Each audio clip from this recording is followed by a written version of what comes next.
Okay. Musta po kayo? Ayos naman po. Okay. Sige po. Meron tayong babasahing bahagi sa Bible. Let's open our Bible to the book of Romans. Saan po ba yung Romans?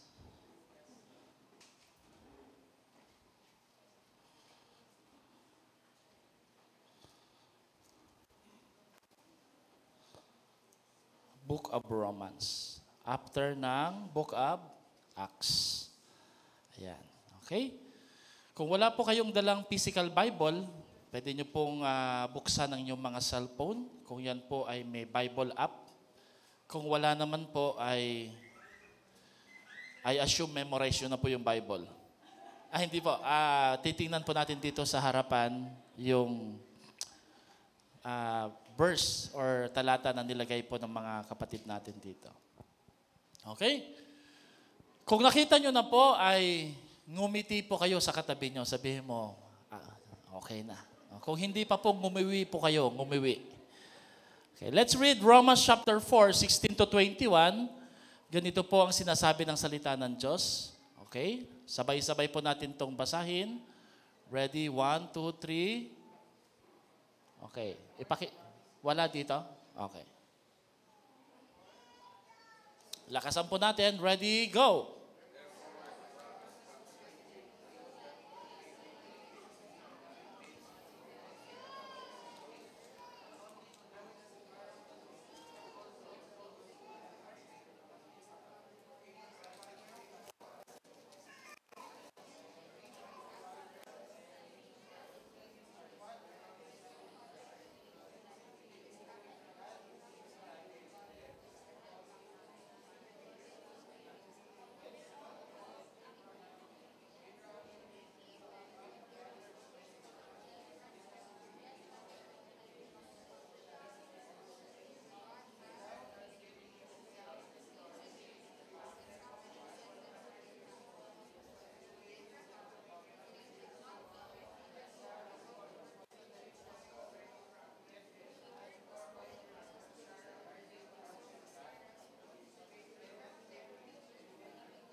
Ayan. Pwede po ba nating ulitin yung 18 to 19? Sabay-sabay tayo. In hope, he believed against hope that he should become the father of many nations as he had been told. So shall your offspring be. He did not weaken in faith when he considered his own body, which was as good as dead, since he was about 100 years old. Or when he considered the barrenness of Sarah's womb. The Lord bless the reading of His Word. Upo na po tayo. Let's all be seated na po. Okay, good morning po sa ating lahat. Kumusta po kayo? Sa July 14, ang ating church anniversary. Meron po tayong service sa umaga, alas 9. So you can invite your friends and your family. Pero kung hindi po sila pwede sa umaga, pwede nyo dalhin sa hapon. Mga bandang 2:30 siguro, sama po natin sila. Kasi po, kung ano po yung celebration sa umaga, ganun din po sa hapon para ma-accommodate at maisama sila. So dapat ngayon pa lang po naglilistahan na tayo, pinagpipray na natin.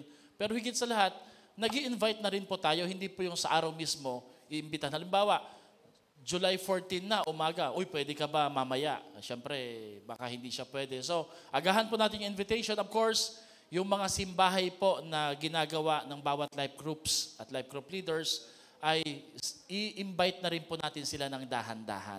Okay? Pwede po bang palakpakan natin yung mga nagsisimbahay na at nagbukas na? So, we encourage you po, mag-open na po yung mga bahay po ninyo. Kung kayo po ay gusto po na magbukas ng tahanan para mapag-aralan ng salita ng Diyos, kahit hindi po malapit dito sa Baliwag, mga nearby towns, pwede nyo rin pong gawin yon. Kaya ko po sinabi yan dahil sa July 14, ang tema po ng ating church anniversary is God is able. Everybody say, God is able. Alam niyo po, ang ganda ho niyan dahil yan po ipaalala na yung hindi mo kaya, kaya ng Diyos. Amen? Isipin mo kapatid, ngayong umaga na to, ano ba yung mga bagay na pilit mong kinakaya pero hindi mo talaga kaya eh. But the Word of God has a reminder that when you are not able, God is able. At ang verse na pinagkuhanan po natin, ganda po ng design, no? 13, pero naging V. Oh, di ba? Okay. Ay yung Ephesians chapter 3 verse 20. Ano po ba ang sabi doon sa Ephesians 3:20?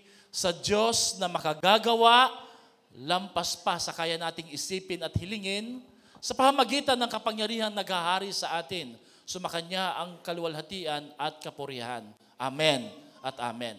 Now, yung verse na yun, Ephesians 3:20, for me is very powerful kasi dalawa po ang ibig patukuyan po ng talatang yan. Kaya ng Diyos, pero hindi po ito gagawin ng Diyos kung hindi ka sasama sa Kanya. Ano madalas natin sinasabi dito? You cannot do it without God, but God will not do it without you. Yung pagliligtas, pagbabago ng iyong pamilya, yung provision, yung pangarap natin na gusto nating maabot, hindi mo kaya yan pag wala ang Diyos. Pero hindi rin po kikilos at gagalaw ang Diyos kung hindi rin tayo desperado at may kagustuhan po na sabayan ang pagkilos ng ating Panginoon. Now, because of that, ilang linggo na lang pong natitira, mga 2 na lang siguro, part pa rin po ng Mi Familia at Simbahay ay I just thought na sisimulan ko na po ngayong umaga na to, yung topic about family pa rin, but particularly the family's faith. Ano ba ang pwedeng gawin at pwedeng mangyari kung ang pamilya po ay sama-sama na nananampalataya sa ating Diyos? Amen, no? I mean, bawat isa sa atin dito ay nananampalataya naman talaga kay Lord. Pero ano kayang pwedeng gawin ng Diyos kung hindi lang isa ang nananalangin, nananampalataya, kundi lahat ng pamilya ay nagtitiwala sa ating buhay na Diyos? Kaya ngayong umaga na to, gusto ko pong i-share sa inyo yung topic, how God can turn a family's dead end to God's deliverance.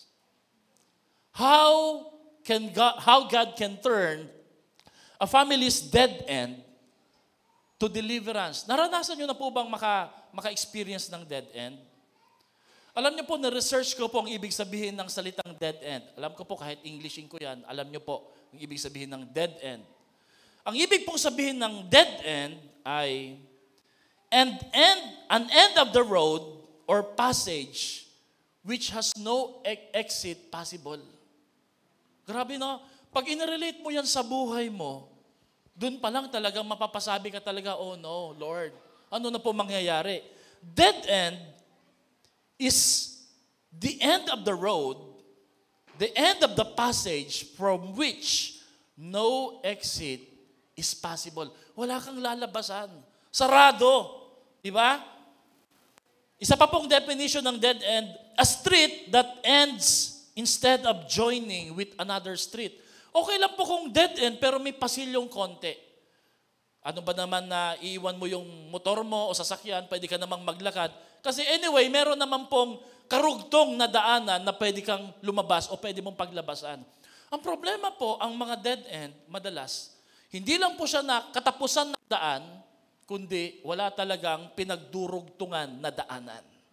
And sometimes, life is just like that, no? Hindi lang sa ito'y katapusan na parang bokyang-bokya at binggong-binggo ka na. Ang problema ho dito, wala kang makitang paraan o daanan para makalabas.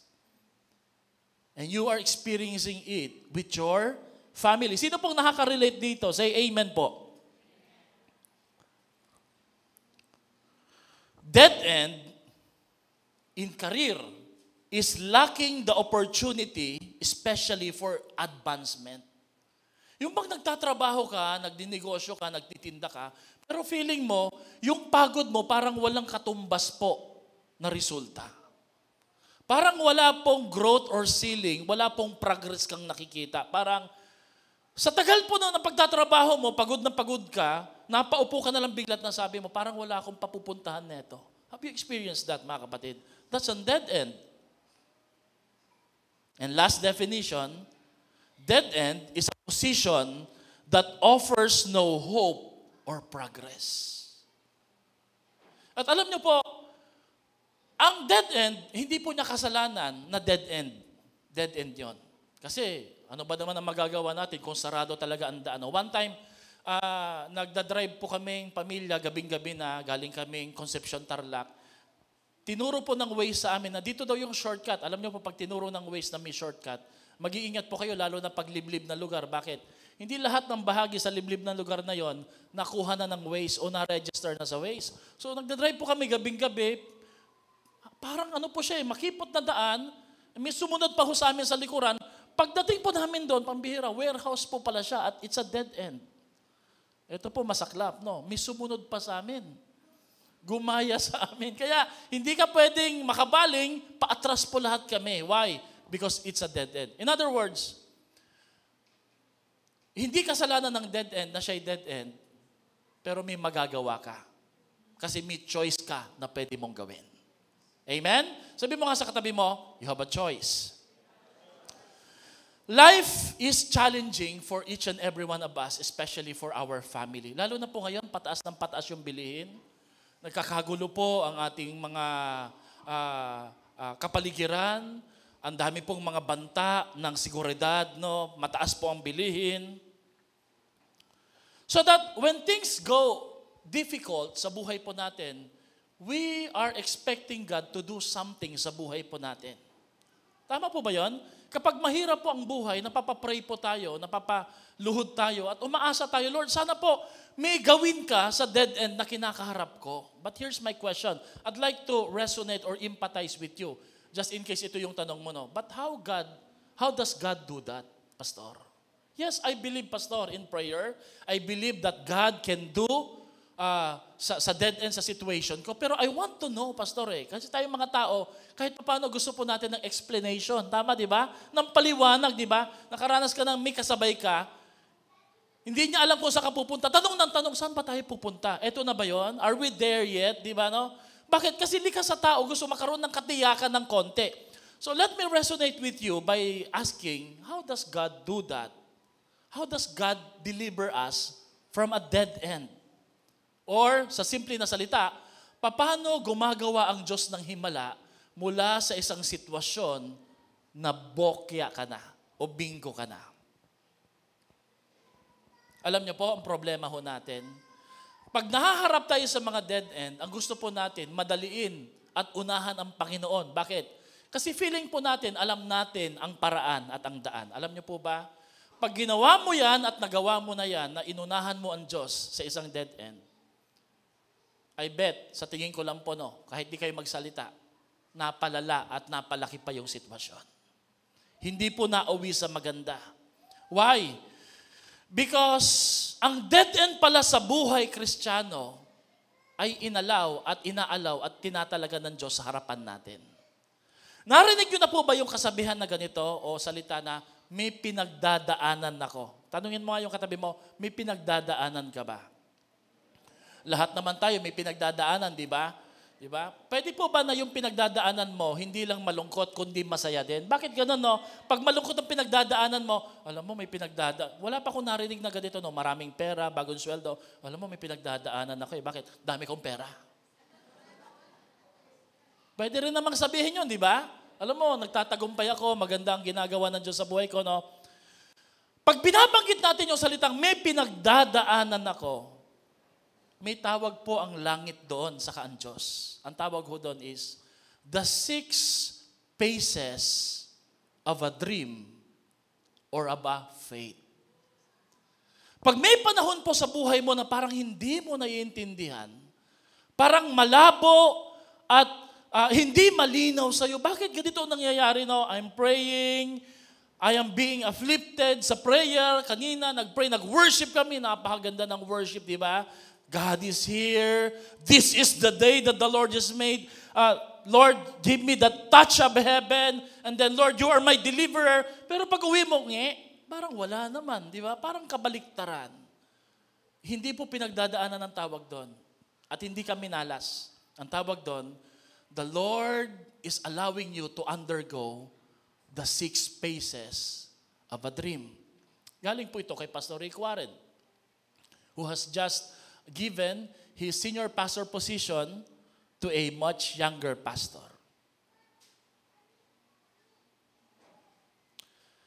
Ginagawa ng Diyos ito kasi when God would always, when God would bless a person or a family, every time God would bless a person or a family, He starts by changing them first. Sino dito gusto mong i-bless ka ng Diyos? Ang phases, everybody say phases. Stages, ang stages po o hakbang ng pagpapala, nagsisimula lagi sa pagbabago. Bago mo matikman at maranasan ang rangya at saya at biyaya na panlabas, kakalikutin ka ng Diyos sa panloob. That's why it's very difficult. Tama? That's why it looks confusing. Why? Because you are obeying the Lord, you are worshiping God, you are following His commandments, and yet inside, you are struggling. Am I right? At ang dami mong tanong. Di ba? At ito po masaklap. Ang dami mong tanong, walang sagot ang Diyos. Why? Sino po teacher dito? Alam niyo, mataas ang respeto ko sa teacher eh. Walang teacher na pag nag-e-exam, madaldal. Madalas, pag ang teacher nag-e-exam, masungit. Alam niyo kung bakit? Because when you are under examination, the teacher does not need to talk. The teacher is silent and is looking at you while you are undergoing a test. Meron ba kayo nakitang teacher na habang nag-exam kayo, nagti-TikTok? Wala. Wala pong ganon. Di ba? Kunting kibot mo lang, hihinga ka lang, di ba? Ililipat mo lang yung puwet mo sa pagkakaupo. Shh! Ano yan? Why? Because you are under the test. So, in case you have been following the Lord for so long time na, and you feel, you know the Lord, I know the songs, kakamali ka. Sa mga panahon na tingin mo, kilala mo na ang Diyos, pero sa panahon na may pinagdadaanan ka, tahimik ang Diyos, lagi mo itong tatandaan, dinadaan ka niya sa 6 phases of a dream. Did you know that God has a dream for you? But before God can fulfill that dream, may dadaanan kang 6 na hakbang. Hello? Hello? Sino ho dito ngayong umaga na to nakaka-relate ka sa topic natin? Say amen lang po. Bago mag-create ang Diyos ng comfort, blessings, He must first change your character. Subukan mong bigyan ng isang 5-year-old ng 1,000. Ano pong kaya niyang gawin sa 1,000 na yon? Pwede siyang bumili. Pero alam niyo po, imbis na ikabuti niya, pwede niyang ikasira. Bakit? Dahil pag nakita siya ng ibang mga tao na may masama ang loob, pwede siyang saktan at pwedeng agawin sa kanya ang biyaya na yon. You know, we always say that, anyway, I'm praying, I'm waiting, God is preparing the blessings for me. Inihahanda ng Diyos ang pagpapala para sa akin. But the truth is, the blessings is already prepared. Instead, God is preparing your heart, your character for that blessing.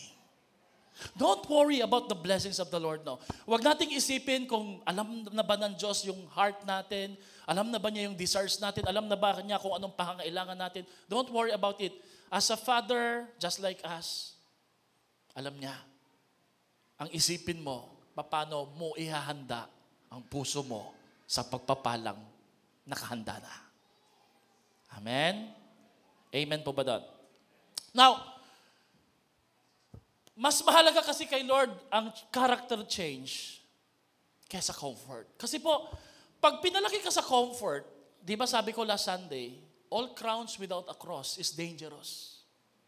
Pag puro sarangya, luho, hindi ka marunong mahirapan, hindi ka marunong makisampatya, hindi ka matututong makiramdam sa nararamdaman ng iba. Hindi ko na-feel yan. No? Hindi naman ako naghihirap pa eh. So, hindi ka nagiging compassionate, hindi ka nabibuild, at hindi nagiging Christ-like yung ugali mo. Alam nyo, para sa akin, yung mas maraming pagsubok at problemang pinagdadaanan, mas kamukha ni Kristo. Tingnan mo nga yung katabi mo.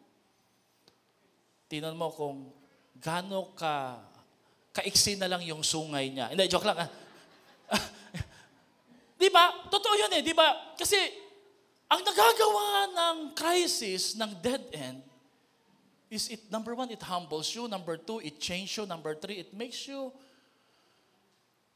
it helps you become more compassionate sa ibang tao.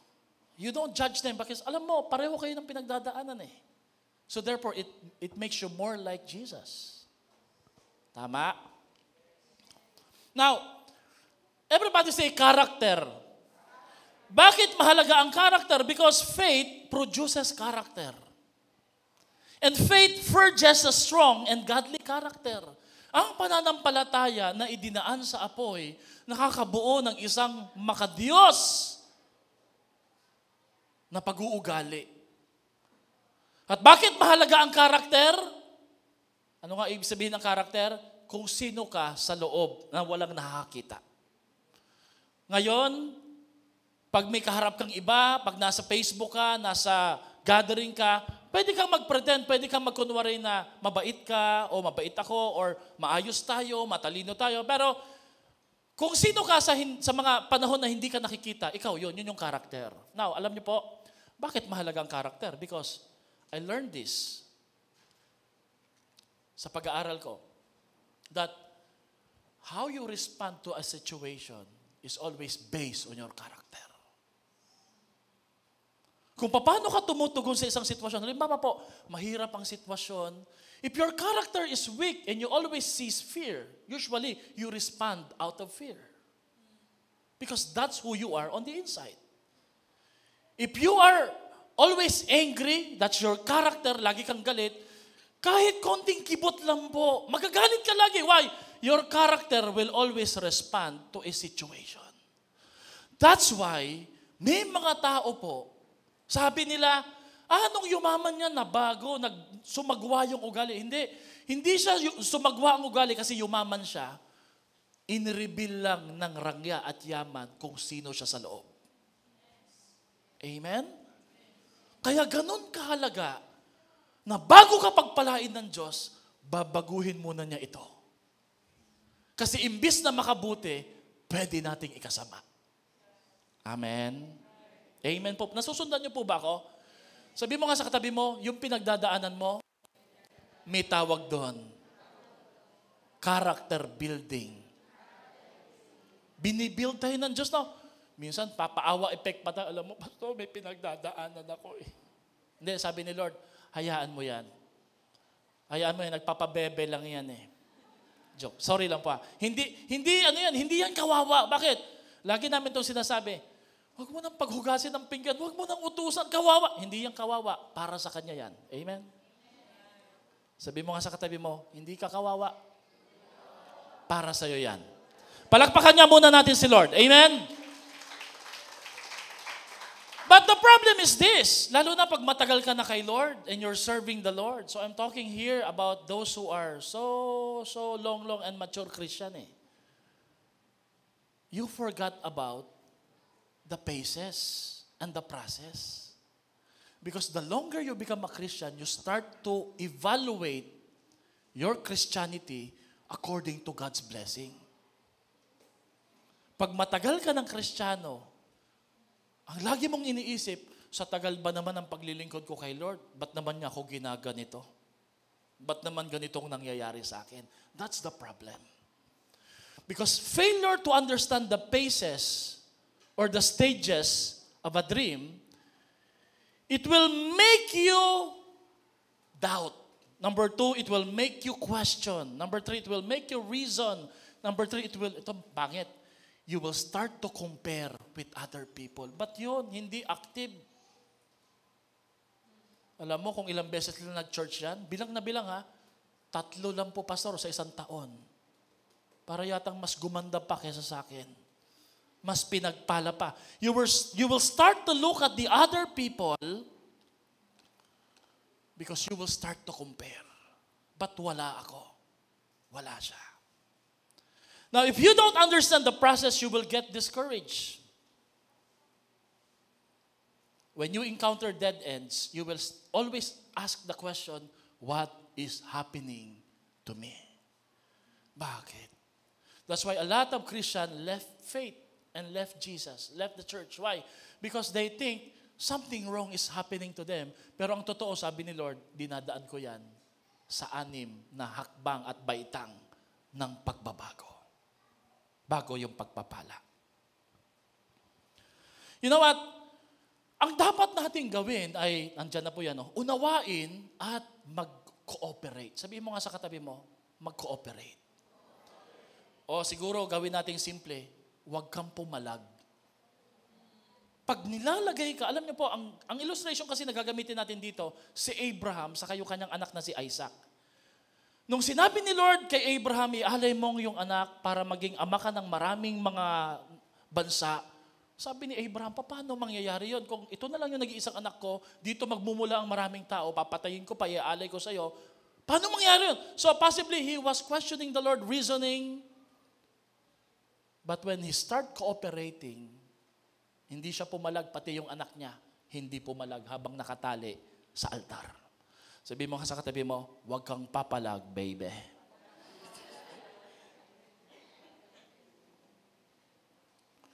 Because pag pumalag ka, you will miss the process of building your character and the preparation for a much bigger breakthrough. Alam niyo po si Abraham, mayaman na siya eh. Pero nung sumunod siya, alam niyo yung Genesis 18 moment, yun yung nagpayaman sa kanya. Yun yung nag-bless sa kanya eh. In other words, there will be a lot of tests to your life. Test of patience, test of waiting, but there will always be the bigger test, the big one, na pag na-miss mo at hindi mo naintindihan, that would be your dead end. So, pag may test ka na pinagdadaanan ngayon, na sa tingin mo parang doon ka laging tinetest. Now, how do you know? Laging doon bumabalik yung problema. Maybe that's your bigger test that you should understand. You must undergo the 6th process of a dream. Tagal mo naman, Pastor. Sabihin mo na yung 6. We're going to talk about the story of Abraham and his family. Ayan na, inunahan na ako. And the example of Abraham's faith. The 6 phases starts with number 1, a dream. Pangarap, panaginip. Nung si Abraham ay edad 75 years old, sino ho dito 75 years old na?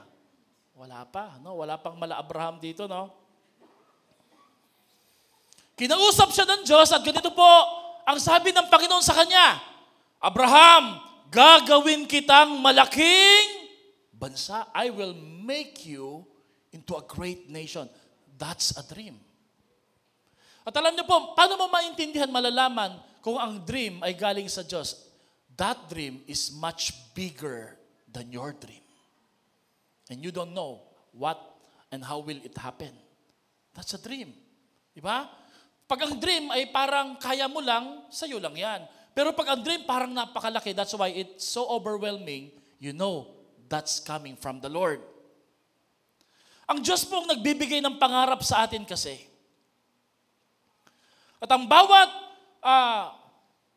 pagpapala, laging nagsisimula sa pangarap at panaginip na nagmumula sa ating Diyos. Pag sinabi kong dream, it means pangarap or panaginip. Ang pangarap ng Panginoon kay Abraham, 2 promise eh. Pakisulat nyo itong 2 promise. Number 1, a promised land and a promised son. If I will to ask you, which one is better? A promised land or a promised son? Ano po mas maganda? Ang pangakong magandang tahanan o lugar o ang pangakong magkaroon ng isang anak? Tama? Ano po? Now, listen. The bigger the dream, the greater the test. Sabi nyo di ba, mas mahirap, mas matindi yung magkaroon ng anak. Yeah, you're right. That's why Abraham and Sarah was tested ng matindi. Kasi mas malaki ang pangarap na magkaanak. Hello? Siguro po, yung iba sa inyo dito, di papalitan ko na lang yung pangarap ko. Kayong bahala. Sige. Parang ganito yun Ano pangarap mo na sasakyan? Lamborghini. Spell Lamborghini.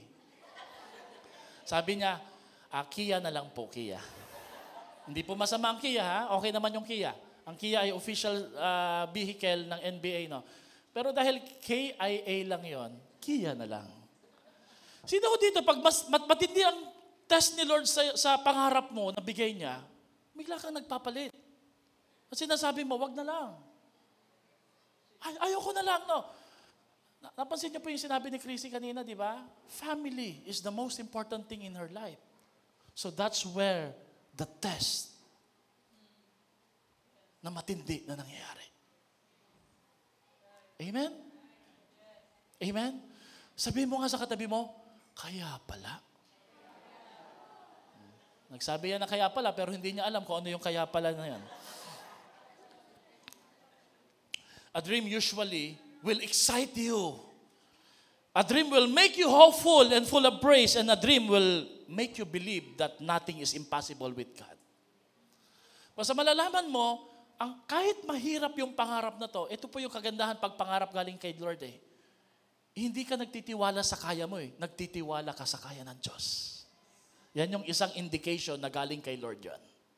Halimbawa, magkaroon sana kami ng sariling bahay. Paano ko gagawin yon eh?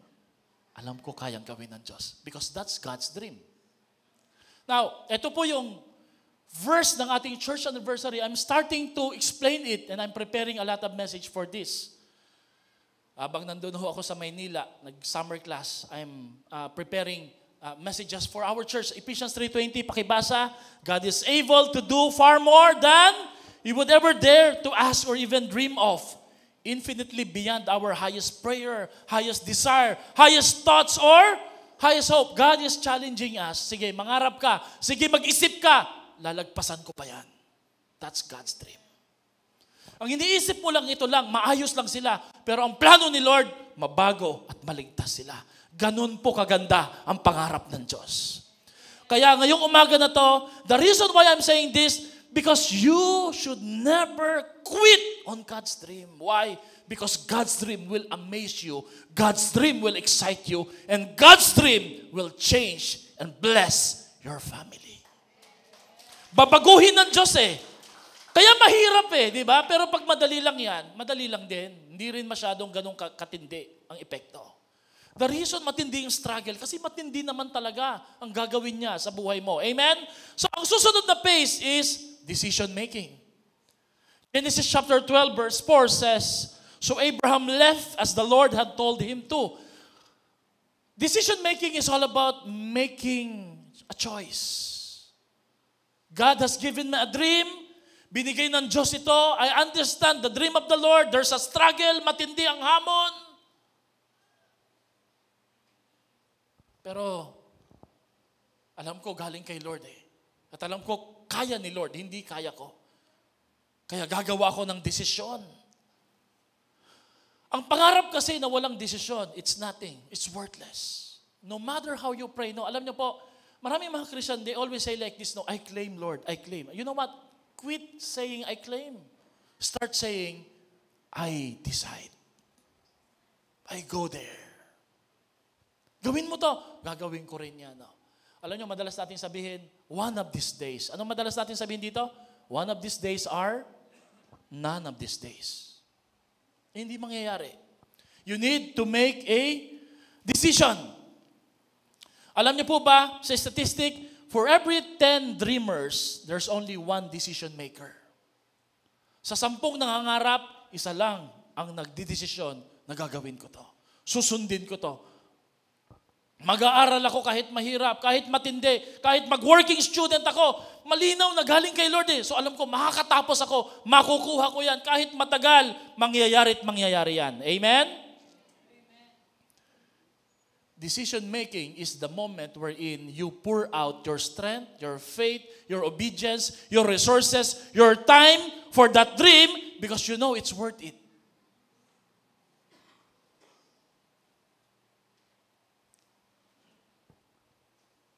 Nung pumunta po ako Maynila para mag-summer class, nalayo sa pamilya, para akong nag-a-abroad eh.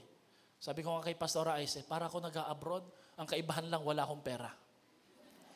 Naramdaman nyo na yung nag-abroad kayo, malayo, pero pag uwi nyo, dala nyo, labahin. Sabi, parang hindi ko na to kaya kasi ang hirap po eh. Patindi ng patindi yung level plus the gastos. Sabi ko nga kay Pastora, hindi ko kayang tumira sa Maynila. Gastos kagad, kada kibot, kada kilos mo eh. But if you believe it's God's dream, it's worth it. You invest your time and effort for it.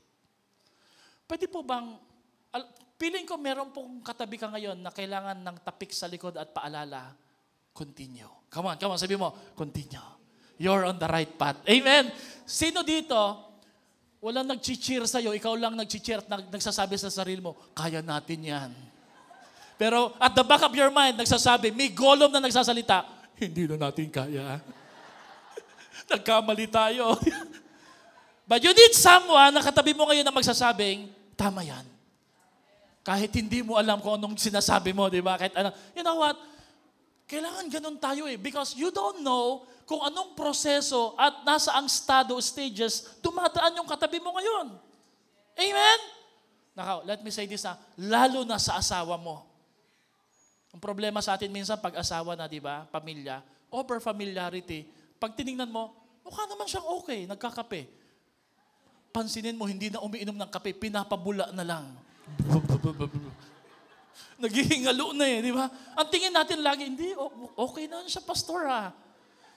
Okay, kumakanta. Anong kumakanta? Kinakausap na yung sarili sa salamin eh. So, we must, from time to time, remind and tap someone. Come on, do that. Kaliwat ka na, sabihin mo sa kanya, do it, kaya mo yan. You're doing well. Sabihin mo, go, you're doing well. Pag wala kang katabi, tapikin mo yung likod board mo, sabihin mo, kaya natin to. Kaya natin to. Amen. Get out of the boat. Huwag magduda. James 1:6-8 says, you must believe and not doubt. Dahil ang taong pabago-bago ang isip, walang desisyon na gagawin. Did you know na pag pabago-bago ka ng isip, wala kang desisyon na magagawa? So kung sa tingin mo, nahihirapan ka, kung sa tingin mo, challenging, tuloy mo na. Nag-uusap po kami kahapon sa summer class namin. Sabi niya, did you know na merong pong mas shorter program na ganito lang, ganyan? Ah, talaga, sabi niya. Nagkatinginan kami magkaklase. Sabi ko, tayo lang pala mga hibang. At nagkasundo tayong kuhanin ito ng mas mahabang panahon. At ang sabi naman ng professor, kasi mas matindi naman po ang achievement pag mahaba-haba. Diploma lang to, certificate lang to. Sa inyo po eh. Pangatlo, delay. Ako, eto na. Ayaw natin ng delay. Ilang taon si Abraham dito? 86. Tignan mo nga yung katabi mo. Sabi mo, mukha ka bang 86? Matindi, di ba? Kasi si Abraham at this time, pansinin nyo, Abraham is a man of faith. Abraham had a moniker, may alias siya. Alam niyo kung ang tawag niya kay Abraham? Friend of God. Dadalawa lang yata silang sinabihan nun. Isa si Abraham. Pero sa kabila ho noon, yung pangarap na sinabi ng Diyos sa kanya, bibigyan kita ng nation, bibigyan kita ng anak. Nangyari ba? 86 na po siya. Kanina, di ba? 75. Sabi mo nga sa katabi mo, kaya mo pa ba? Tanungin mo katabi, sabi mo, carry pa? Makapag-aantay pa? Well, isang bagay lang po ang gusto ko pong explain sa inyo. No? Basta't buhay ka pa at binubuhay ka ni Lord, kaya mo pa at mangyayari, matutupad ang pangarap ng Diyos sa buhay mo. Habang may Diyos, may pag-asa. Amen?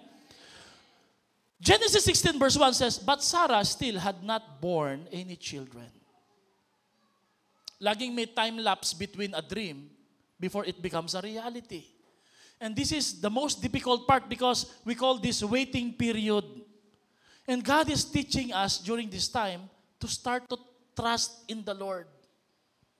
Pinangakuan sila ng isang sanggol, pero inabot si Abraham sa edad na 100 years old. Ilang taon po bago sila nagka-baby? Ilang taon bago natupad ang pangarap ng Diyos sa buhay nila? 25 years. carry. Caring pa po yan. Caring. Lagi natin tatandaan, God's delay are never His denial. Ang mga pagkaantala, meron ba yan dyan? Ay hindi po nangangahulugan ng pagtanggi ng ating Diyos. Pag tumatanggi ang Panginoon, hindi ibig sabihin nun, ayaw niyang gawin. Alam niyo po, how do you know if you are a mature Christian? How do you know that if you possess a mature faith? Maturity is knowing the difference between the word no and not yet. That's maturity. Ang pagiging mature sa pananampalataya ay ang pag-intindi at pag-alam ng kaibahan ng salitang hindi sa salitang hindi pa muna. So hindi naman sinabi ni Lord kay Abraham, hindi. Ang sinabi ni Lord kay Abraham, hindi muna. Number 4, face. The face of difficulty. Age 99, naku po, isang taon na lang, in really na. Genesis chapter 17:18 says, how can a son be born to a man of my age?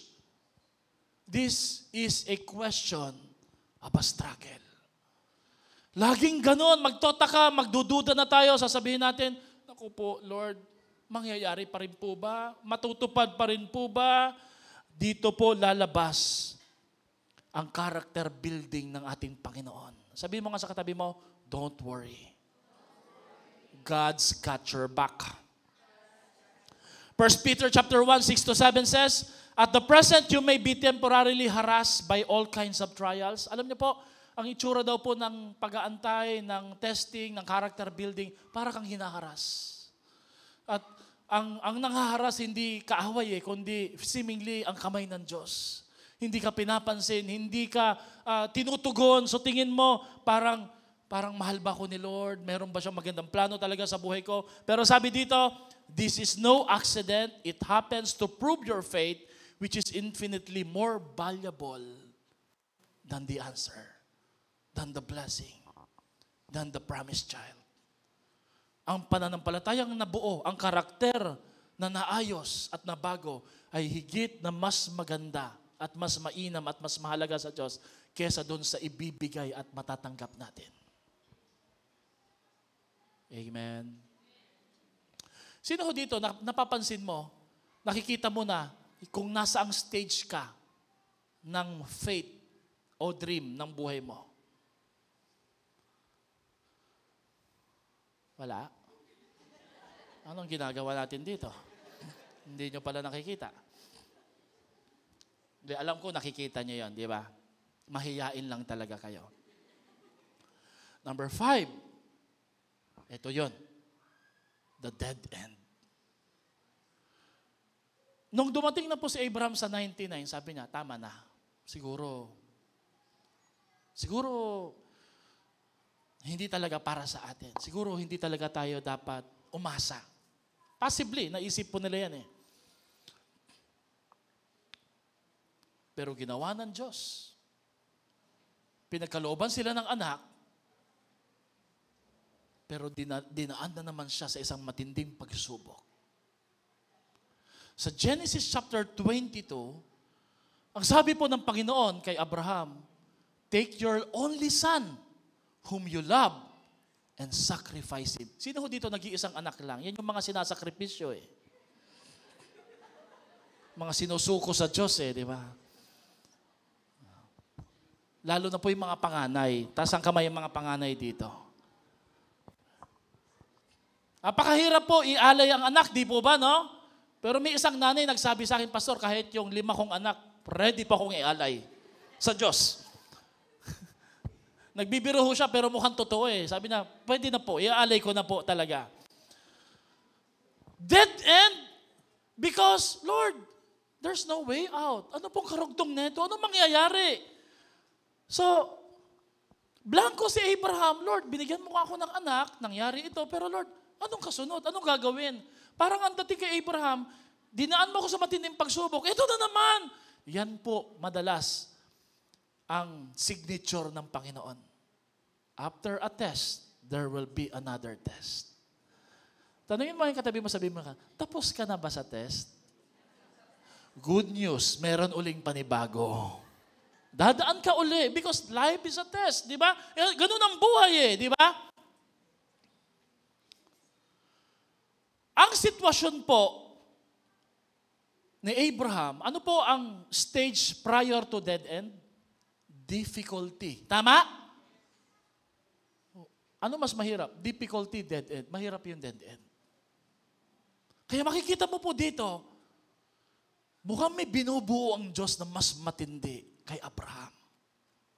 At para sa anak niya, lalong-lalo na sa kanyang pamilya.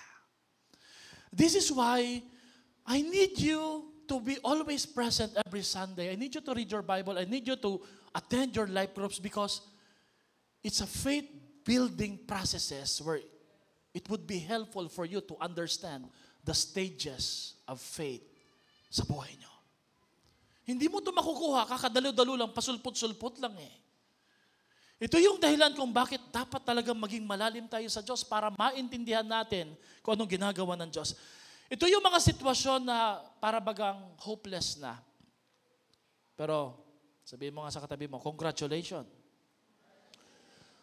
Nasa dulo ka ng mas matinding himala.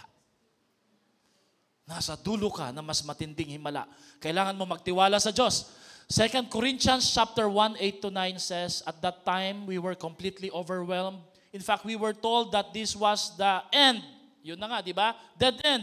Yet, we now believe, sabahan nyo ako magbasa, go. We now believe we had this sense of impending disaster so that we might learn to trust not in ourselves, but in the God who can raise.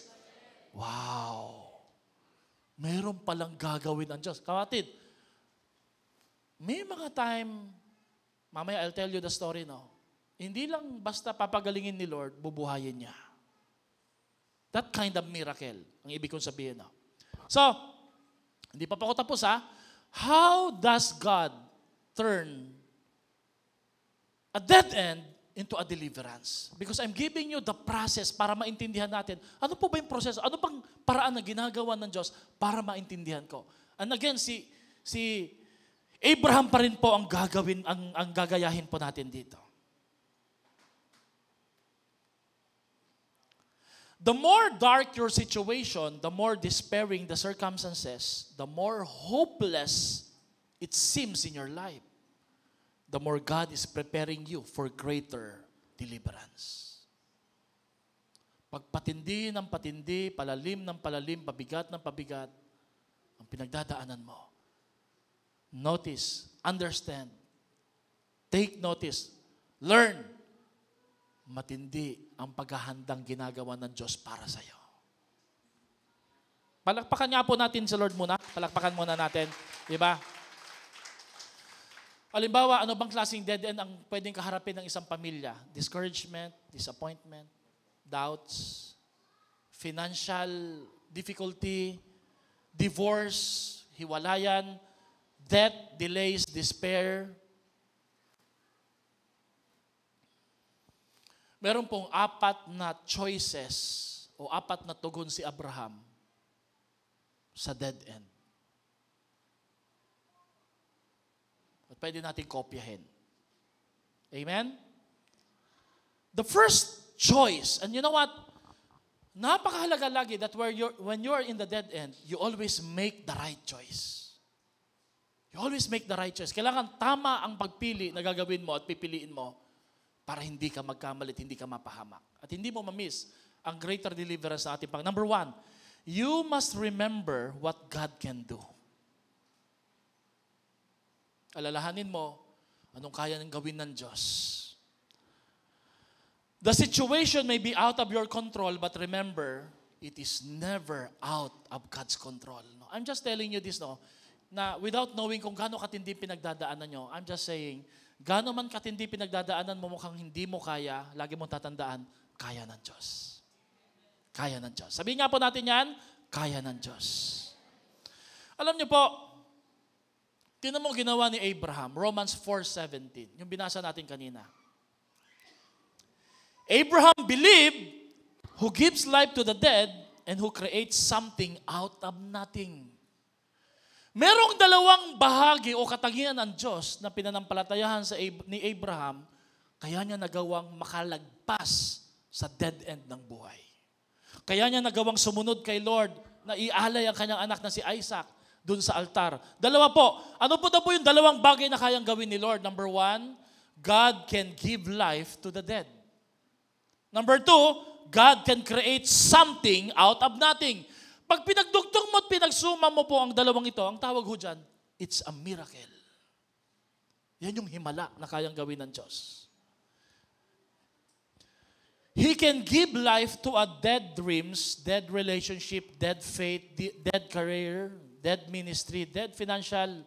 He can create something in your life out of nothing. Mula sa kawalan, mula sa walang-wala, kailangan manampalataya ka na hindi ka bokya, may gagawin ng Diyos na paraan. May dadalhin siyang himala sa ating mga buhay. When I say that God can give life to dead dreams and dead relationship, listen, wala pong doktor na mataas yung degree ang kayang gawin yan. May nakita na po ba kayong doktor na naayos yung pamilya? Napagaling ang kanyang emosyon, naka-recover po siya. Wala pong financial coach ang pwedeng gumawa na mula sa pagkabaon, sa utang, pagkabaon po sa financial na difficulty, nakabawi at nagtagumpay. Tanging ang Diyos lang po ang pwedeng makagawa niyan. That's why it's called miracle because only God can create a miracle in our life. Palakpakan natin si Lord sa buhay po natin. Amen? Balikan natin yung verse, Romans 4:17. It says, Abraham believed in himself. Tama po ba? Abraham believed on people. Abraham believed on the promises of the politicians. Abraham believed on the economy. No, it doesn't say like that. Tama? Ano pong sinabi? Abraham believed on, kanino? On God. Mga kapatid, yan yung dapat mong gawin kung nasa dead end ka ngayon. You need to trust the Lord. Kailangan mo magtiwala sa ating Diyos at hindi lang po yan nakukuha sa positive thinking. Kasi po ang positive thinking, nakasalalay po yan sa mga sitwasyon na kontrolado mo. Pero pag hindi mo na kontrolado, hindi na positibo yung naiisip mo. That's why you need to have faith in the Lord. May suggestion po ako sa inyo. On the things that you can control in life, entrust them to the Lord. Yung mga sitwasyon sa buhay nyo na hindi nyo kontrolado, ipagkatiwala nyo sa Diyos yan. Amen? Can I hear aloud? Amen? Okay, ito yung twist. Most of the things in life are out of your control. So you need to entrust everything sa buhay mo sa ating Diyos. Tama? Because most of it, it's out of your control. Kahit ngayon mukhang kontrolado mo, hindi mo pa rin kontrolado. Luke 18:27 says, what is impossible with man is possible with God. God specializes on the things that are impossible. Yung mga hindi mo kaya, yung mga mukhang hindi na mangyayari, yan yung specialization ni Lord. Diyan siya magaling. Yan yung kayang gawin ng ating Panginoon. Amen? Number two choice na dapat natin gawin, kagaya ni Abraham, I must rely on what God had said. Kailangan ko magtiwala sa sinabi ng Diyos. Romans 4 verse 18 says, when hope was dead with him, wala na, di ba? Abraham went on hoping in faith. No, somebody asked me, Pastor, what should I do when I don't feel like praying and trusting the Lord? What should I do when I don't feel like going to church? Anong gagawin ko kung parang ayaw ko na mag-pray at mag-church? Sabi ko sa kanya, gawin mo pa rin. Gawin mo pa rin. Alam niyo po si Abraham, kahit hindi na niya gustong gawin, kasi humanly speaking, it does not make sense. Sabi doon, he went on hoping in faith. And how was he able to do that? He relied on the Word of God. Nagtiwala siya sa sinabi ng Diyos. Dahil yun ang sinabi ng Panginoon, pinanghawakan niya. Maganda po ba sa buhay ng meron kang pinanghawakan na salita ng politiko? Hindi.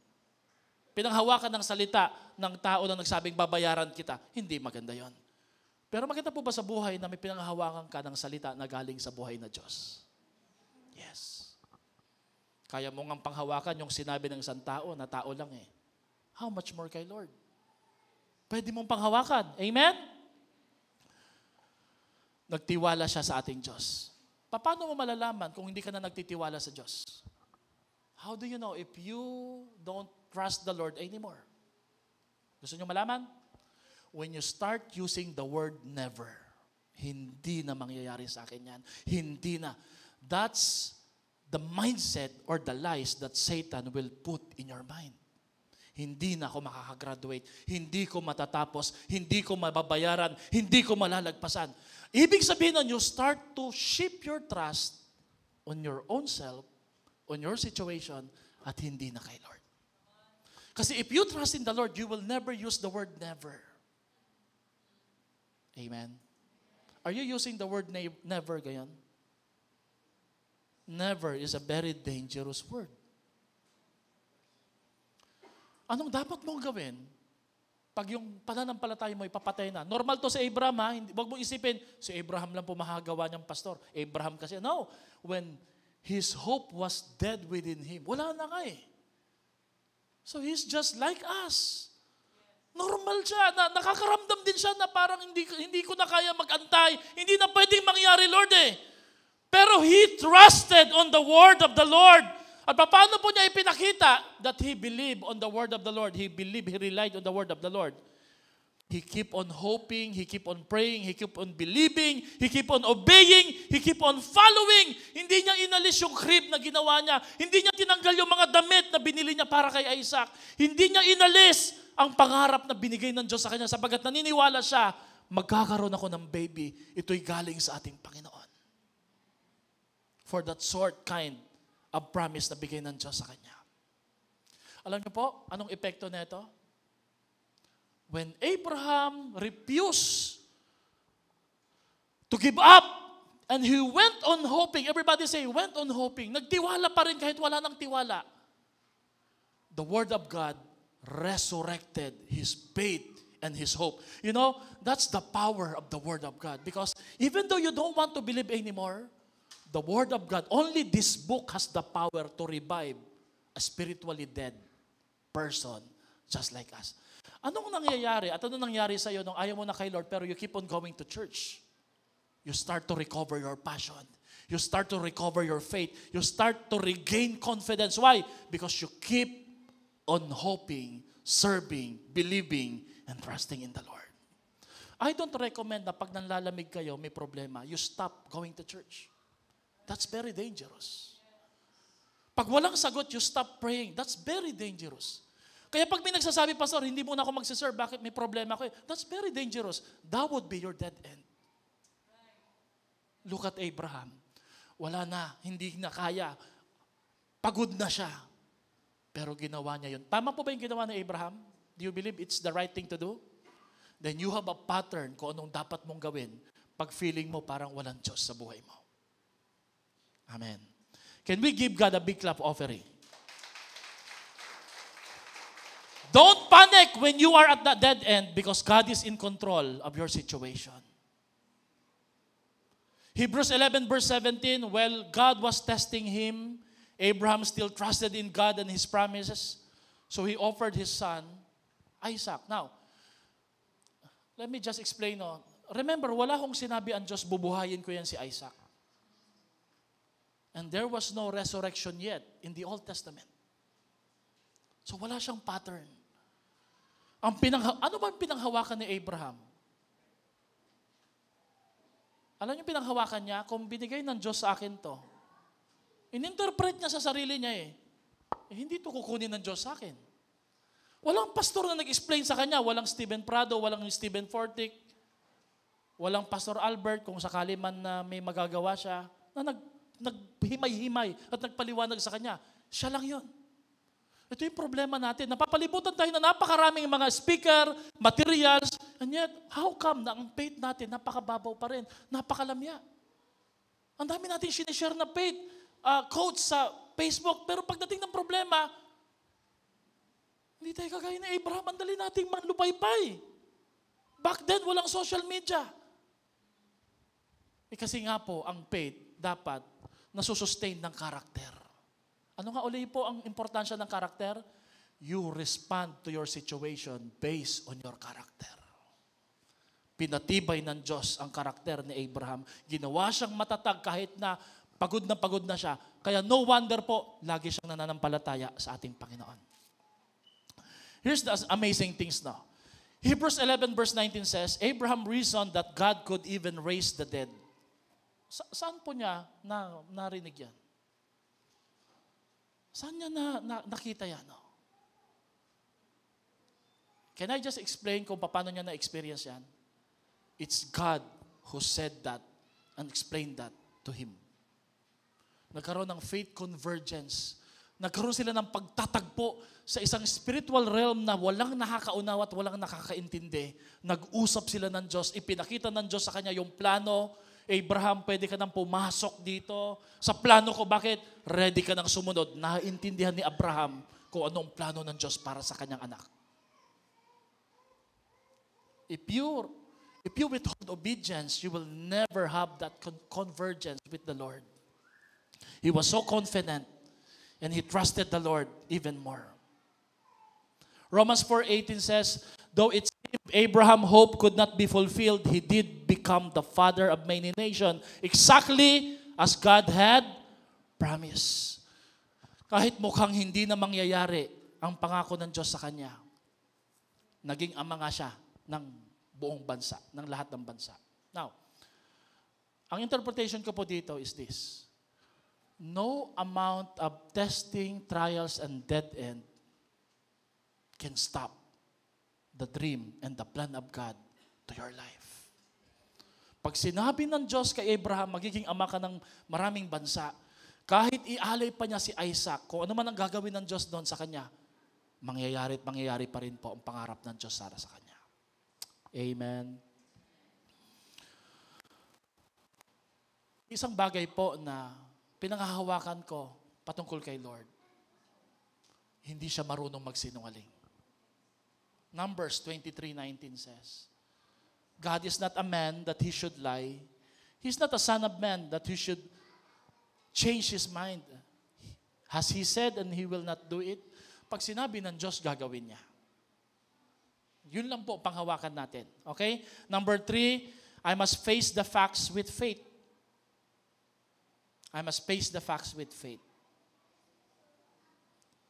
Romans 4:19-20, without weakening in his faith, he faced the fact that his body was as good as dead.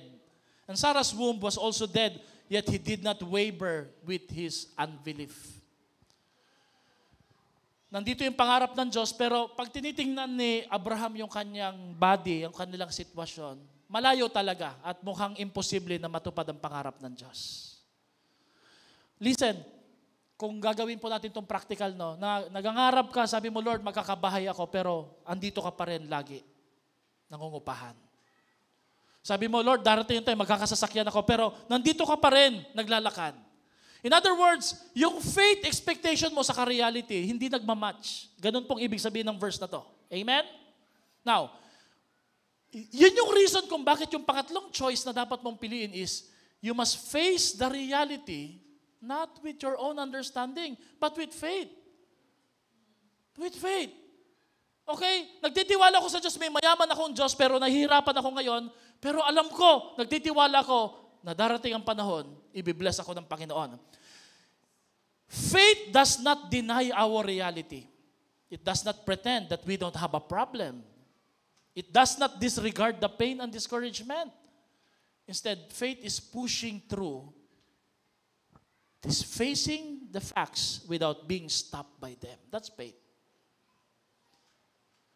Ibig sabihin po, hindi po tinatanggal ng pananampalataya ang realidad. Nandyan pa rin yung sitwasyon. Uuwi ka mamaya, possibly hindi nagbabago. But still, you are evaluating your situation not on the basis of what you understand or what you're seeing. You evaluate it based on what you believe God can do in your situation. Are you getting it, mga kapatid? Nasusundan niyo po ba ako? There is a problem, but I am not hindered and discouraged by them because I know God is greater than any problems in life. Yan po yung ibig sabihin ng face the facts. Kasi mga kapatid, you cannot build your family in fantasy. but only in faith. Hindi mo pwedeng buuhin ang iyong pamilya sa, ano bang Tagalog ng fantasy? Pantasya. Pag sinabing pantasya, walang problema, walang pinagdadaanan. That's a fantasy, di ba? Pero ang faith, may realidad, may nangyayari, pero alam mo, inaayos na ng Panginoon. Amen. Panghuli at pang-apat, I must expect God to deliver me. You know, God always works according to our expectation. God always works according to our expectation. Romans 4:20-21, but Abraham never doubted. He praised God for his blessing even before it happened. He was completely sure that God was able to do anything He promised. Grabe, no? He was able to thank God in advance.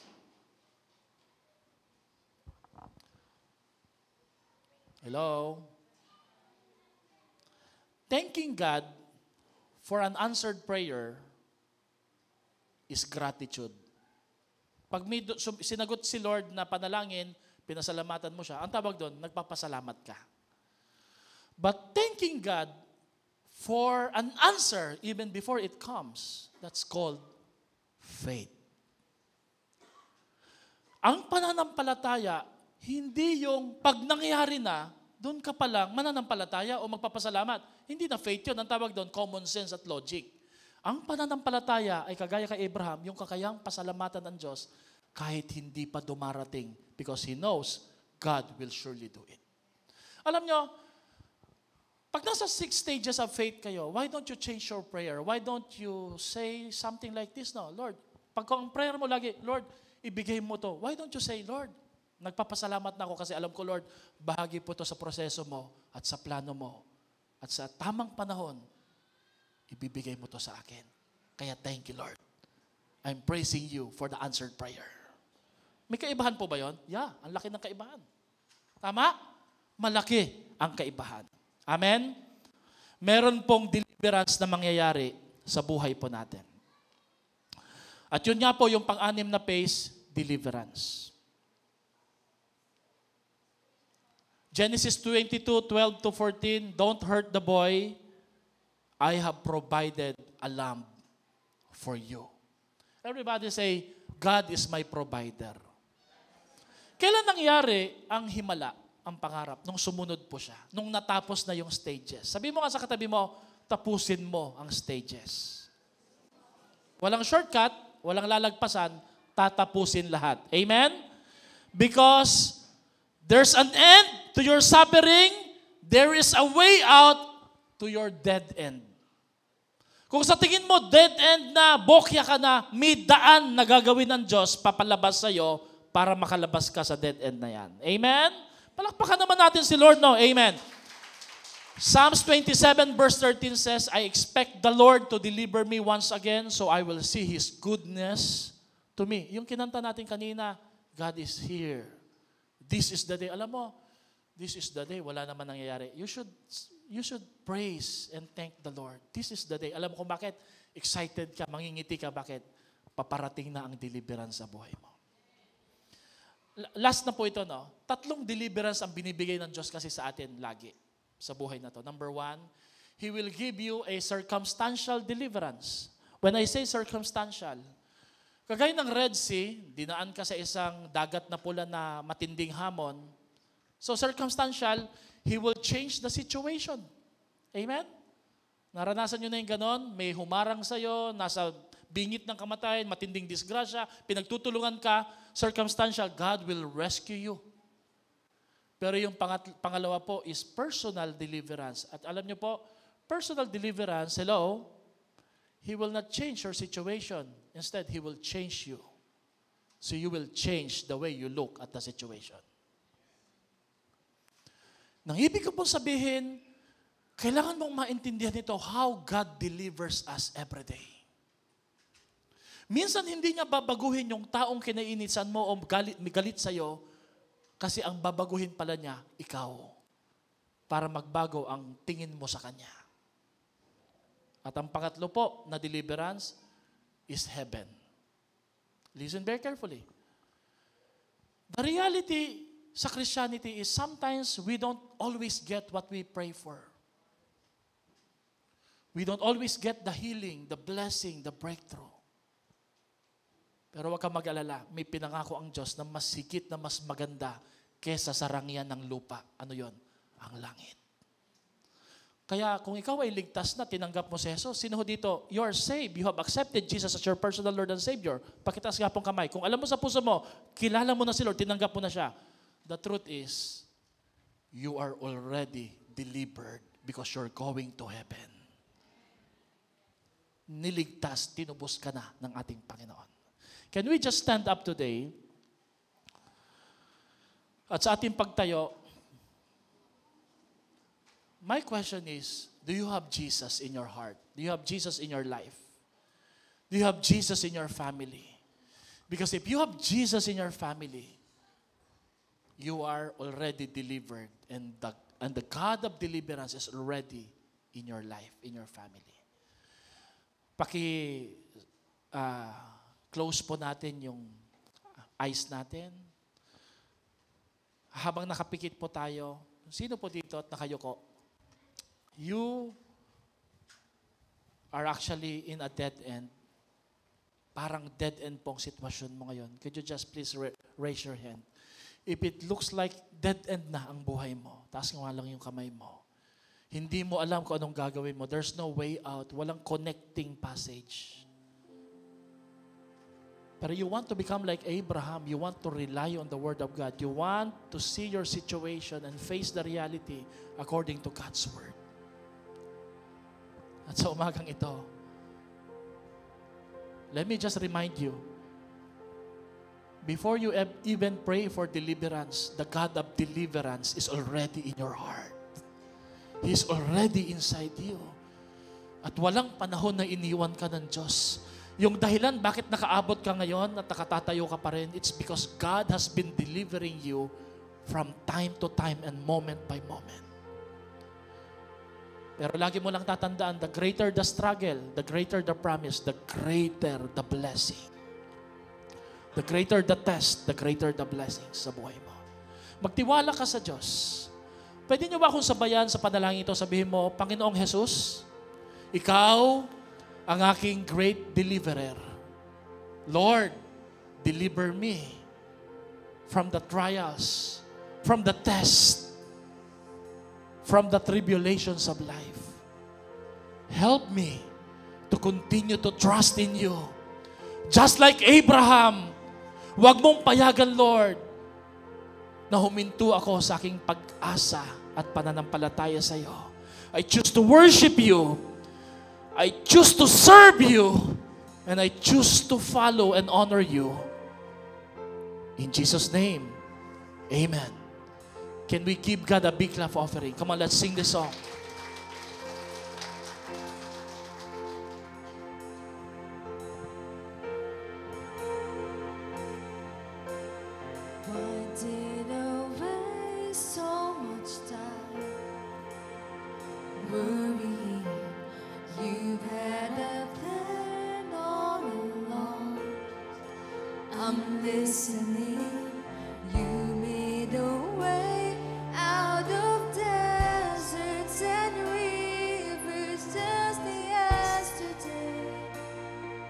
So today,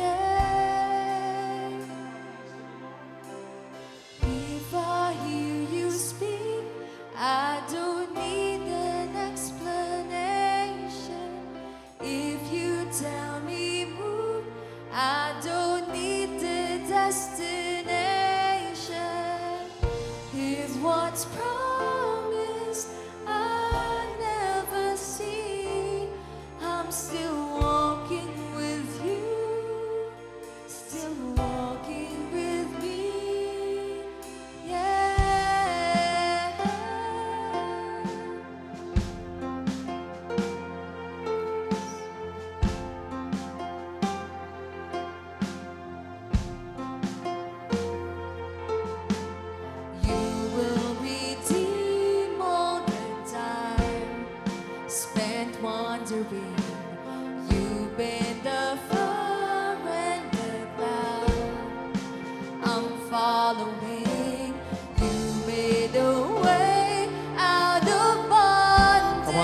Lift your hands to the Lord. darkness does Pour out your heart to the yesterday. Jesus. So today,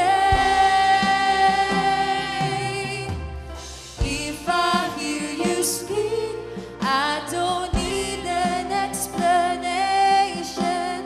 If you tell me move, I don't need a destination. What's promised? What's been promised, I will believe. I'm still walking with you. Still walking. Come on, declare with if I know one thing. If I know one thing, our God Come is on, a shout it out. deliverer. Thank you, Jesus. If I know one thing, our God is gonna see us through. If I know one thing, our God is a deliverer. And if I know one thing, our God is gonna see us through. If I know one thing, our God is a deliverer. And if I know one thing, our God is gonna see us through. If I know one thing, our God is a deliverer. And if I know one thing, our God is gonna see Come on, let's us sing, you made a way. You made a way out of deserts and rivers. Noon pa man, You kumikilos na ang Diyos sa buhay mo. out of Hindi ka pinabayaan ng Diyos. Hindi ka iniwanan ni Lord noon pa man. You made a Kumikilos way na si Lord. Kumilos na siya sa buhay mo. deserts and rivers. You made a way out of bondage and Come on, let's shout it out. You made a way. You made a way out of deserts and rivers. You making a way out of bondage and darkness. You making a way out of deserts and rivers. You making a way. You making a way. And if I know one thing, our God is a deliverer. And if I know one thing, our God is gonna see us through. If I know one thing, our God is a deliverer. And if I know one thing, our God is gonna see us. He'll see us through. Sa umagang ito, I see that hindi lang si Lord ang gumagawa ng effort para i-deliver ka. Malinaw po ang mensahe, God has been with us all throughout our lives. The reason, sabi ko nga, nakatatayo, you survived, you were able to pull it off. Natapos mo yung pag-aaral mo, nakapagtrabaho ka, nakakakain ka, nakakapaglingkod ka sa Diyos sa kabila ng pinagdadaanan. It's because God has been with you ever since. No? Pero pangalawa, ang nakikita ko dito, hindi lang yung effort ni Lord kundi yung effort mo. I want to validate, I want to credit your effort for not giving up kay Lord. Just like Abraham. Just like Abraham, gusto mo nang tumigil, gusto mo nang huminto, gusto mo nang mag-quit. Gusto mo nang sabihin, walang Diyos, walang nakikinig sa akin panalangin. But look at you right now, nandito ka Nakatayo ka. It's not that you have a perfect faith, you have a strong faith. Hindi dahil matindi ang pananampalataya mo kaya mo nagagawa yan, kundi dahil pinili mo na magtiwala pa rin sa Diyos. And I would like to congratulate you because you're on the right path. And let me just say this. Nasa phase 5 ka ng dead end, but the second phase is deliverance. The second phase is deliverance. The season will shift. The situation will reverse. The difficulty will stop. Blessings and breakthrough and answered prayers is about to come into your life, into your family. Keep on trusting the Lord. I want to pat you at the back. I'd like just to say, ang tatag mo, ang tibay mo, kasi kahit hindi mo na kaya, nagawa mo pa rin magtiwala sa Diyos. Kung may katabi ka ngayon, na tatay, asawa mo, or kaibigan mo, gusto ko hawakan mo yung kamay niya at sabihin mo, kaya mo yan. Kung nagawa mong magpatuloy kay Lord kahapon, kanina, sa katindihan ng problema, kaya mo ba sa second round? Sino dito may faith na pang next round? Na handang mag-antay pa rin kay Lord kahit hindi pa nangyayari, but you're thanking God in advance. You will never waver in your trust in serving the Lord. Kung katabi mo yung asawa mo ngayon, sabihin mo nga lang sa kanya, thank you for trying. Kung katabi mo yung daddy mo ngayon, sabihin mo, salamat, pinipilit mo kahit ayaw mo na, kahit mahirap. Salamat, nandito pa rin tayo sa journey of faith na to eh. Bakit? Dahil kay Lord at dahil sa'yo. Amen? So let us pray, Lord, today, we thank you. You are our deliverer. From day one up to now, hindi nyo kami iniwan. Pero salamat din po sa mga tao, sa mga magulang namin, sa aming mga ate, sa aming mga life groups who never quit and never gave up kahit gusto na nila mag-give up. I see Abraham, Sarah inside of them. It's not that they're perfect, they're strong. Kundi dahil matindi lang talaga ang kanilang karakter at pinipili nila araw-araw na sumunod at magtiwala sa Diyos. Lord, ganun po ang uri ng puso na gusto yung pagpalain, Lord. Ganun po ang uri ng tugon at karakter na inihahanda niyo ang pagpapala para sa bawat isa. So, Lord, today, we thank you because we have someone, we have companions, we have someone with us na kahit pareho kaming nanghihina, pareho kaming nagpapatuloy, at ang kanilang pagpapatuloy ay lakas namin para sumunod sa iyo palagi. Thank you, Lord, for this community. Lord, thank you. Deliverance has come and is about to come in our family. In Jesus' name we pray. Lahat ay magsabi ng Amen at Amen. Palakpakan po natin si Lord.